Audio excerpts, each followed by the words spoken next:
Now, there's a theme emerging here today. Our next challenge is known as Ability City. The mentors for this challenge were John French from Engineers Without Borders and James Frost from GHD.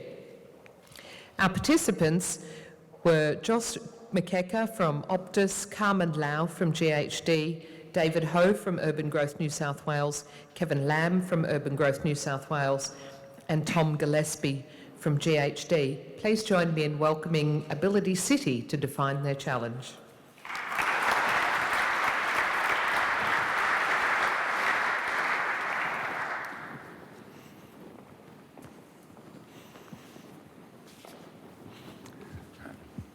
Hi, I'm Tom, and our challenge is to address the shortfall of suitable and affordable housing for people with disabilities in Sydney. Now, why is this a problem? The Australian government says there are few things more fundamental than having somewhere to live. Having little or no choice in where one lives greatly impacts on health and how we integrate with the community. Yet many people with disabilities face this problem. The government's research indicates that people with disabilities want to live independently, but they just don't have the support they need to do so. Parents are left frustrated there simply isn't enough suitable housing, and they're also concerned about their child's welfare after they pass away. So what is the solution? Today, I'm going to play the role of a university student trying to address this challenge, and my team members will be the key stakeholders in this process. So firstly, I need to understand my target audience. Hey, David, you work for a disability service provider, right? Can you help me out? Sure, Tom. Firstly, you need to understand that disabilities are complex and range considerably from person to person. So what you're saying is a solution that works for one person may not work for the next. That's right. Happy to come up with a solution to address the majority. Around 80% of people supported by the National Disability Insurance Scheme have a non-physical disability. You could aim to improve access to housing for this 80%, as this group generally does not require significant modifications to existing housing. Also, their informal care needs are generally less intensive. Okay, so how has housing been provided in the past? Well, firstly, people with disabilities lived in the family home and were wholly dependent on family members. The downside, though, is that children typically outlive their parents, and living independently can then be challenging. The next approach was institutional living. This encouraged children to move out of the family home and gave some respite to parents. However, they were often segregated socially and were vulnerable to discrimination. The current approach is inclusive living through group homes. This promotes semi-independent living. However, residents rarely choose where they live or who they live with. So really, these are group houses, not group homes. Okay, so what is the next step? I recently went to an NDIS Housing Innovations Showcase, and some interesting ideas were cooperative housing or modular homes. But these would all take lots of time and resources. Maybe co-resident living? Aha, I've heard of this. Overseas, the Dutch have successful co-residences between elderly residents and university students. The students receive subsidised rent in exchange for providing companionship to the elderly residents. But how about a co-residency where we have university students and people with disabilities? Can you please raise your hand if you ever considered living with someone with a disability? Great, thank you very much. I'll also consult some of my fellow university students.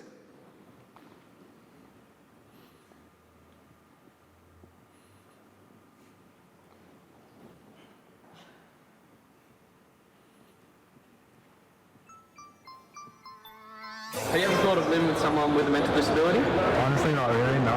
And what do you think sort of brings you to that thought? Oh, no, I just haven't really thought about it. Like, I don't really know many people with families with disabled people. Right. Have you ever thought of living with someone with a mental disability?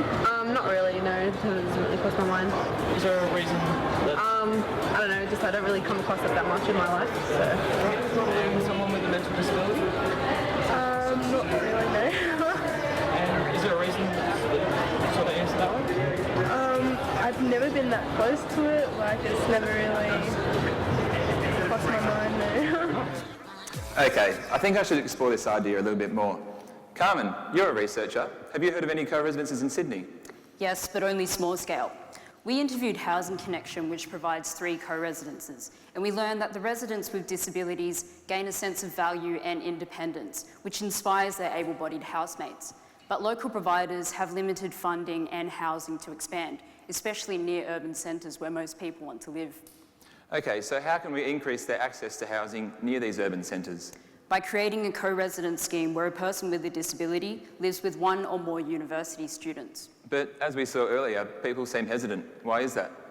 I think ignorance can partially explain this, but in Housing Connection's experience, young people are more open to it, given that they're more willing to try new ideas such as Airbnb and couch surfing. Also, 12% of our population provide informal care to a person with a disability, so co-residency shouldn't be that unusual. That's true. So how does the scheme work?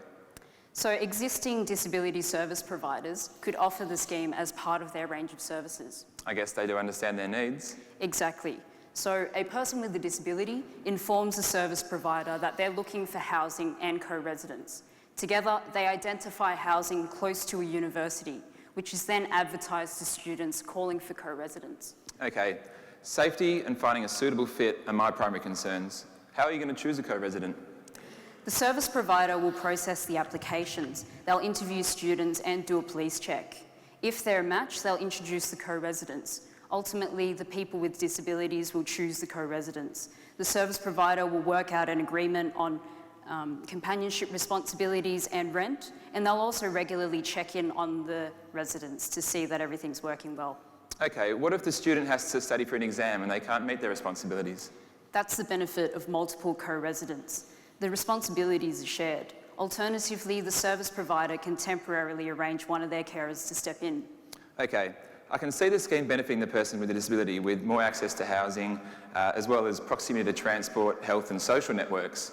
But how do the students benefit?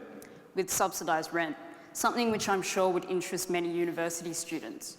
Providing companionship is also very rewarding and can lead to friendships. So I believe through the scheme, university students can help promote more understanding and acceptance of people with disabilities. Great, thanks Carmen. Now who will drive this idea? Kevin, you're from the Disability Support Services here at the university, right? What do you think? I think it's a great concept because cities' major universities could step it up and champion this idea as they already have existing disability support services. For example, the universities can help the current health service providers influence this idea, manage the current existing schemes, and encourage the students to enrol into the scheme. Okay, but what is the incentive for universities? So currently, each of the universities have their own disability action plan, and we believe the outcomes of our schemes broadly aligns with the objectives of these plans. For example, the University of Sydney, in their disability action plan, they aspire to create a cultural shift so that this disability becomes demystified and become a part of our everyday business. So if universities encourage students to register for this scheme, they'll be taking a step forward in accomplishing this objective. All right, thanks Kevin. Seems like a great opportunity for universities to get involved. But is this solution financially sound? Josh, my economics professor, what do you think? How do the numbers stack up? I've done a cost-benefit analysis for a full-time carer versus a part-time with 2 co-residents. With the co-residents providing informal care, the hours for a formal carer are reduced. Contributions of the overall rent would be pulled from 3 existing resources. 1, the disability support pension and Commonwealth rental assistance for the person with a disability. 2, carer allowance that co-residents may be eligible for.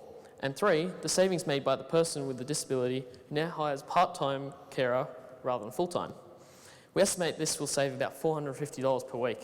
Okay, so what does all that mean? The person with a disability has their rent fully subsidised. Students receive a 70% rent subsidy, and the remaining savings can be passed to the service provider's administration. Wow, so you're saying the person with a disability, the co-residents and the service provider all benefit financially? That's right, and we're just consolidating existing funds. Great, thanks for your help everyone. I'm sold. How about you guys? Clap your hands if you're with me.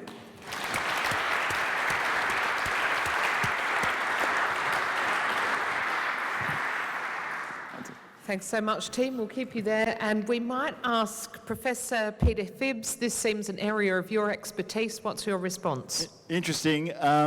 One of my jobs at the moment is I'm the World Health Organization Working Party on Housing and Health, and my portfolio is in accessibility. So we've been thinking a lot about these issues, and I thought it was a really interesting idea you cooked up. I mean, a lot of people, they see disability and they sort of think, you know, wheelchair ramps or modify their house. just that statistic about the number of people, with a cognitive disability rather than a physical disability really raises that issue. I've been actually part of a group that's been trying to get a scheme like this running for about 6 years. It's been driven by parents with kids with disabilities, and I just think you guys have really nailed a very interesting idea about recruiting university students that both helps the person with a disability, but also the student. Part of the thing we're trying to do at a university is students are trying to learn about the world. Disability is part of the world. I think that's a really interesting idea. And you look a lot like my old economics professor. So that was very realistic, very realistic. And there is a lot of savings out there because we're providing a lot of those services now through formal care that, is billed at $40 an hour or higher. Providing it in an informal way not only is probably better for the person with this disability, but you're right, it's potentially a source of considerable savings. So great job, very positive, and I like that interactive pitch, rather than just getting up there and talking to your slides. So good job, guys. Thank you.